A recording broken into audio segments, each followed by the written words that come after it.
Good morning. I pray you're having a great day. I pray that you're doing good today and that the joy of the Lord is in you, bubbling up. And it's not where we can even contain it. We've got to tell somebody today who we are, a child of God, forgiven, and on our way to heaven.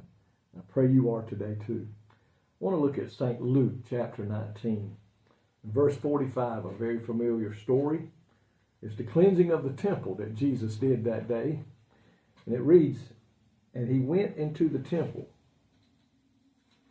and began to cast out them that sold therein and them that bought. Then 46 says, saying unto them, It is written, My house is the house of prayer, but ye have made it a den of thieves." Casting out those that were selling in the temple. The cleansing of the temple, according to some study Bibles, says it was the first public act of Jesus' memory and the last great public act of his ministry. He went in there that day and saw what was going on and began, the Bible says, he took a whip and began to run them out. He drove from God's house the ungodly, the greedy, and those who were destroying the spiritual purpose of the temple. Jesus' double cleansing of the temple during his 3-year ministry lets us know how important the worship inside the temple is and must be. Christ's greatest concern is for holiness, sanctification, and godly sincerity within the church. Folks, when we come to church, we don't come to play church. We don't come to just show up, listen to a song or two, listening to a solo sing, and then maybe the preacher get up and preach 25, 30, 35 minutes, and we go home thinking, well, I've done my part. If you're doing that, you're missing the purpose of why we go to church. It says, he died that we might sanctify and cleanse it, and that it should be a holy and without blemish. Worship in the church must be in spirit and in truth.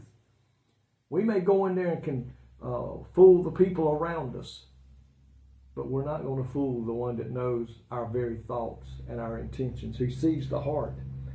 It says the church must be a place of communion and prayer with God. Folks, we go to church to draw closer to God. We go to church. We can do all this outside the church. But in the church, when we're gathered together with other believers, there's strength to be had. There's unity to be strengthened, that we may stand the test of the devil when he comes against us.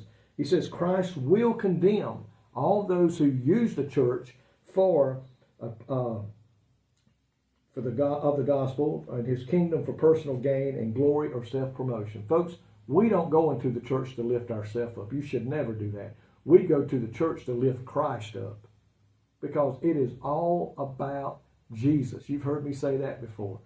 Everything in the church is all about Jesus. We are going into church today to glorify him, to praise him, to thank him for all he has done for us. Sincere love for God and his redemption purpose among mankind will result in a consuming zeal for the righteousness in God's house and for his kingdom. And that's what we need to have today, folks, a zeal, a desire deep within our hearts to go into that church and praise him and worship him and sing songs unto him, magnifying his name. And I tell you what, folks, there is nothing greater than to be in a service when the Spirit of God is moving. Everybody is in one mind and one accord, and we're thanking God for what he's done for him. We're praising Christ. We're lifting him up. And you know what, folks? We draw closer to God. And the more we draw closer to him, I tell you what, you can't understand the beliefs. Essential to all true Christian ministry is protest against those who profane and degrade the kingdom of God. We must not allow that to happen in the churches today. Pastors are supposed to stand up and be strong and not allow that to take place in our churches today. Unfortunately, we see that happening in a lot of churches. They've made it more of an entertainment than they have the preaching of the gospel. They've made it more of a I don't know, I can't even think of a word to describe it. They've made it more of a show than worshiping God in spirit and in truth. Folks, we can't win people to the Lord by just going into church and showing them all kind of stuff. We got to go in there and preach the word. Pastors are to preach the word, that the word can penetrate the sinner's heart and win them to the Lord. Jesus went in there and cleaned it. He said, we'll not have this.